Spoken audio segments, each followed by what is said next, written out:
Hi, I'm so sorry that last one got cut off abruptly by accident. So I am continuing with that story about when I got in trouble for walking down the street with the black guy. Um, so what happened was the next day I went to school as usual. In the morning, I went to the smoking area, and here he comes. Now, he had graduated like 2 years before, and he lived like at least 2 miles away, probably. And he woke up early in the morning to walk to school to catch me before school started. And I saw him and I said, "What are you doing here?" And he said, "I came to apologize to you." And I'm like, "You owe me no apology." And he says, "I should have known better. I'm so sorry I got you in trouble. I should have known better than to walk down the street with you."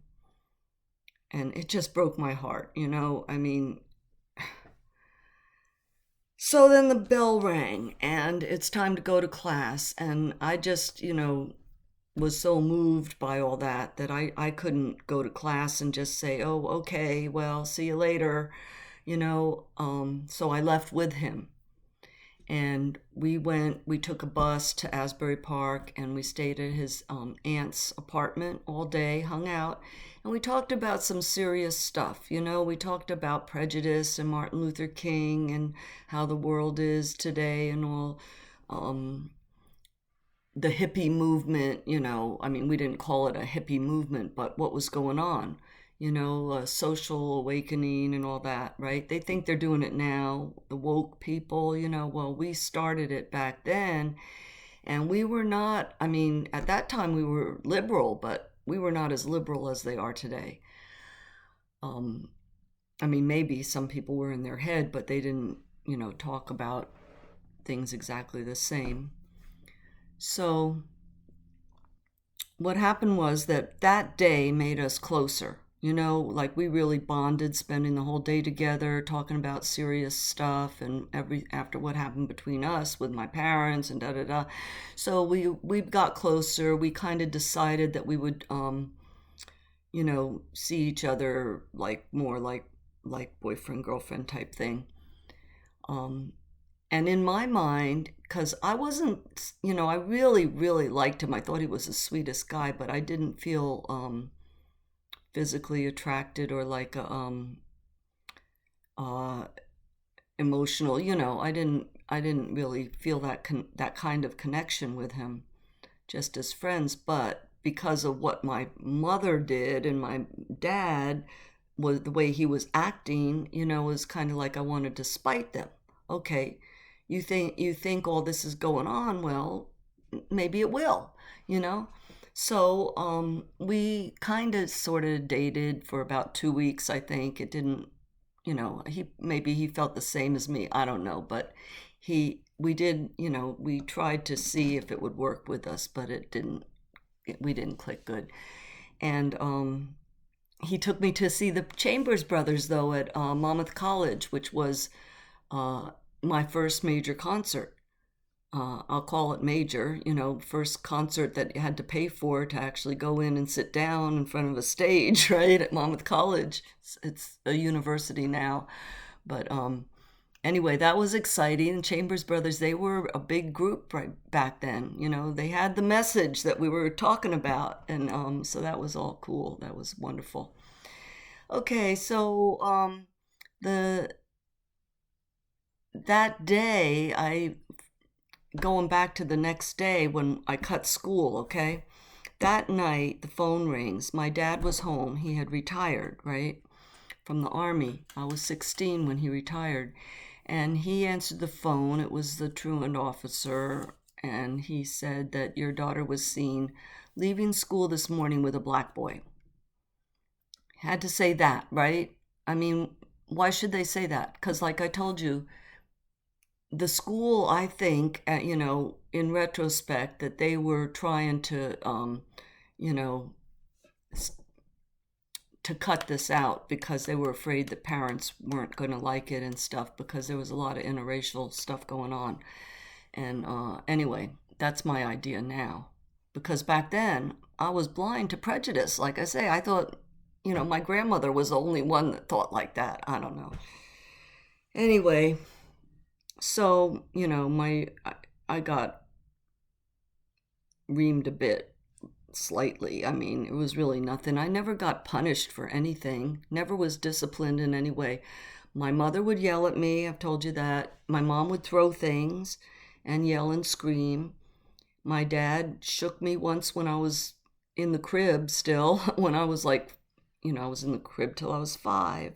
If you didn't watch those previous ones, you should watch them. And when I was still in the crib, I was probably 4 or 5, and I mouthed off at him, and he shook me, and that was the only time that ever happened. But anyway, I didn't get any punishment. One time, um, I remember when, in my late teens, I don't know what I did, but I did something that really pissed off my dad. And I had real long hair then. I had long hair way down past my butt, right? And he got angry with me and he picked up a pair of scissors and said, "I'm going to cut your hair off." And he started chasing me around the house. I ran upstairs and I locked myself in the bathroom, and then I went out the window and sat on my roof. And that was the end of that. He calmed down. I think he just did it to scare me. But never had any kind of discipline. There was some things that my mom told me she didn't want me to do. And, I would just kind of decide if I was going to go ahead and do it still anyway or not. Because there was no consequences ever. But, I was basically a good girl in the home, at least, I think. I even started doing some housework, which I never had any chores. I was never had assignments or an allowance either. My mom would just give me $20 whenever I wanted it.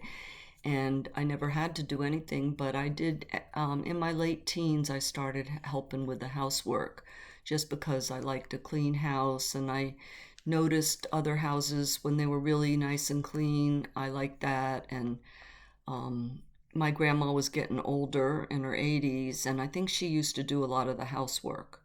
My mom was always mopping the floor in the kitchen, but I think my grandma did a lot of other stuff, keeping things clean, and she was getting old, so I started helping on my own. I would do things. But, okay, so that's that story. I want to get back to, so me and him didn't work out. We just kind of stayed friends. But, and he ended up marrying one of the most beautiful blondes in the whole school. Very pretty girl. I don't think it lasted, but anyway, that was a bit of trivia. So, wanted to get back to the times for a minute, because I was talking about styles on women, but I think I'll talk about the men for a minute. Okay, I remember in high school the greasers wore the high roll collars. They looked like starched big collars. Everybody was wearing big collars pretty much. They were the style, but the ones that really stood up were the high rolls. And they would wear Italian knit shirts in the winter, and sometimes they wore iridescent pants that would kind of change colors when they moved. They were all cool. Those boys looked very nice the way they dressed. Now, junior, senior year, especially senior year, because that's when girls could wear pants. Senior year, things got a little more casual. A lot more casual, maybe. But they still had, restrictions. So the guys, their hairs were getting longer. I think they said something like they weren't allowed to wear their hair hanging over their collar. And they were wearing mustaches, the kind that went down like this, And then they were wearing sideburns. But the rule was, I think, I remember, that the mustaches couldn't go past your mouth, and the sideburns couldn't go past your bottom of your ear here. So that's what the boys had to go by. And both boys and girls, there was a style called epaulettes, and they were these a piece of cloth on the shoulders here, We had the real big collars, we had the double breasted thing going on. And then these epaulets would have a button right here. It was kind of a military look, and that was popular on the shirts and the jackets in those days. Mod Squad was on TV. They were cool.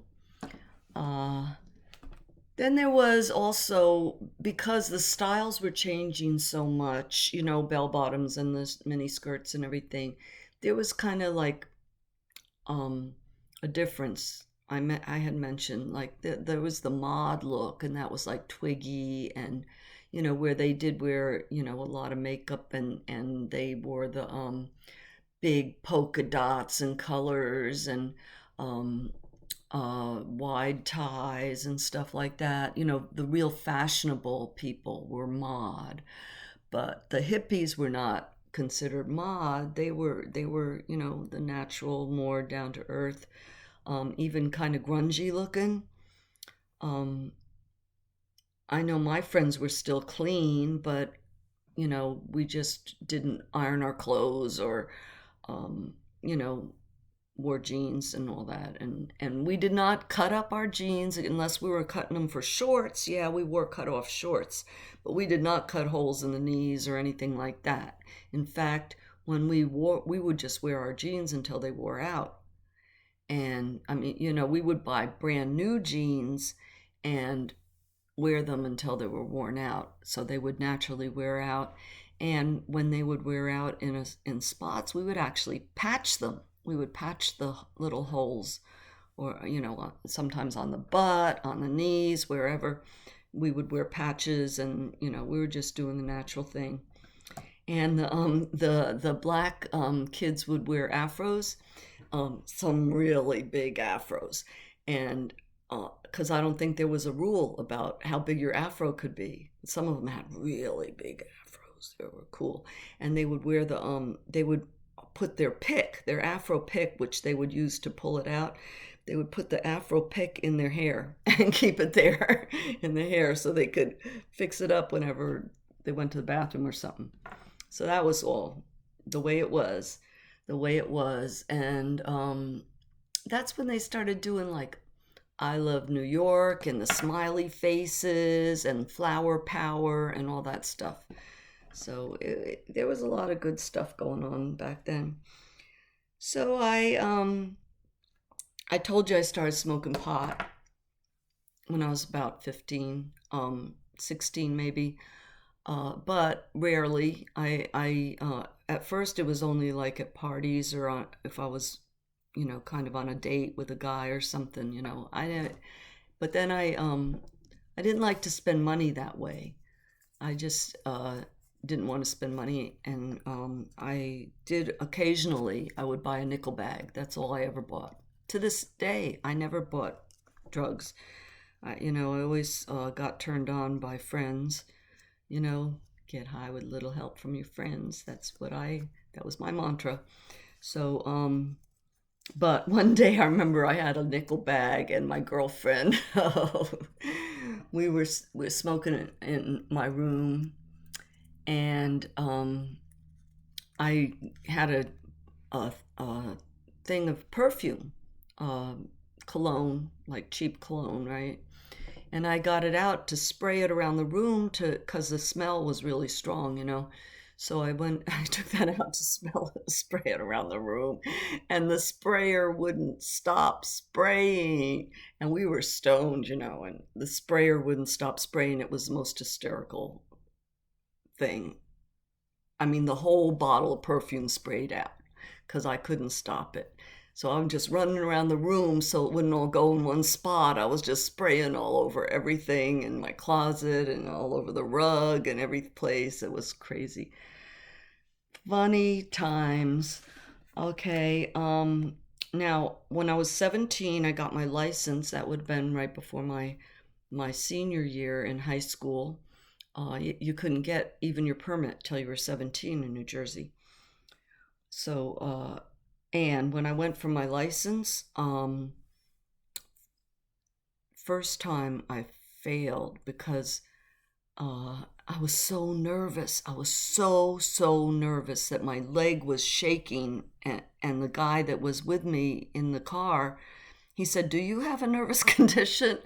I said, "I don't know," but my leg was shaking so bad, and he failed me. But second time I went, I did fine. But I know I had a friend that went like 7 times before she got her license. New Jersey is very strict with the cars and all. They have inspection every year for your car. And um, anyway, so before I started driving, I would take, with my girlfriends, we would take cabs to go to West End to hang out. Sometimes we would take buses to go shopping, and sometimes we would hitchhike. And I would also pick up hitchhikers with my mom's car. When I had her car, sometimes I would pick up hitchhikers. It was common back then. People were hitchhiking all over the place. You couldn't go out without seeing a couple hitchhikers. So, even I did it sometimes when I always had money. I could have taken a cab, but sometimes I didn't want to take a cab. I just felt like hitchhiking because it was like an adventure. It was fun. You're going to meet a new person. And that's the way my mind was back then. Now, I never had a bad experience hitchhiking except once. A guy picked me up, a young guy, probably a couple years older than me. And I was just going home. And he turned down this little dead-end street over by across from White Sands, where that bar was there, Red Barn. Anyway, he pulled down this street, this little dead-end street, but I knew the street. It wasn't too far from my house, and I knew it was a dead end, and I knew at the end what was there was a lot of weeds and the woods after that. And so he said he was going to drop me off down a ways, but he turned down this dead end, and I said, "Where are you going?" And he said, "Oh, I'm just going down here ways." And I just said, "Let me off right here," because I knew what was down there was nothing. Anyway, he did. He let me off. So that was a good thing, but it was a scary moment. And after that, I didn't hitchhike anymore. Not alone. I did with girlfriends, but not alone. Also back then, we used to go to Asbury Park with my girlfriends. Sometimes, there was a circuit that we called it the circuit, because Asbury Park, around the boardwalk area, it was all one-way streets, and you could just ride around. In the summertime, people rode around with their convertibles or their windows down, and just rode around trying to pick up on each other or whatever, trying to score some drugs, whatever they were doing. And so I used to go, sometimes I would pile friends into my mom's car and go and just ride the circuit. And I remember one time when we did that, we met up with these 4 guys, and there was 4 of us girls and 4 guys in a car. That's what we would do. Like, there'd be a car next to us, because there'd be like several lanes all one way. So a car would pull up next to us. There's 4 guys in the car, 4 girls, and we're flirting with them, and they're talking, and somebody gives their phone number. Anyway, we ended up meeting them that night in a motel, because nobody had their own place. Everybody still living with their parents, so just for a place to hang out. So there was 8 of us, went to the motel. There's 2 beds in there, and like usual, we had some wine and some pot and got a little high, and we turned out the lights, just kind of, playing a game, like turn out the lights, we'll mix around the room, turn out the lights, see who's the first one you touch, and we did that. Well, the lights were only off for 2 minutes or something, and one of these girls, who I didn't know well, she was already, lights were out for like 2 minutes at the most, right? And she was already on the bed with her pants off, doing it with this guy. Well, the other 3 of us freaked out, because we weren't like that. We were not about to, get naked when we first met somebody. So we left her. We just we just left left that girl with the four guys. I don't know what happened to her. And because I stayed away from her after that, I don't want to be associated with her. Anyway, let's see what else. Okay, oh, in my mom's car. Okay, one time. Let me check the time here. Oh, 20 minutes already. It's already 20 minutes. Okay. I was just going to tell you that about when we went to Booten Heights. One time, Booten Heights was the scary place that was in the woods that people said there were ghosts, and they said people were murdered there and there were ghosts and stuff. And there was talk about the Jersey Devil, but he was really supposed to be down in South Jersey in the Pine Barrens. But some people said he was in Booten Heights. And anyway, so one night we went, me and my friend Dee, with this guy, this black guy named Frank, who, dear Frank, he just passed a couple years ago. He was a good friend, really fun guy. He used to hang out in West End, and he was able to get buy beer and wine because he looked older. He was a big guy. He was on the football team and stuff. Anyway, he drove. I let him drive my mom's car to bring us to Booten Heights, and because he had been there before, we hadn't. We were so scared, and he was nervous driving the car, and we went around a bend, and somebody had hung up a sheet on the branch, and we went around the bend in the woods, and the sheet hit the windshield, and we screamed, and me and Denise jumped in the back seat. I remember. Anyway, that was Booten Heights. That was that story. So my time's up. I will see you next time. Thanks for watching.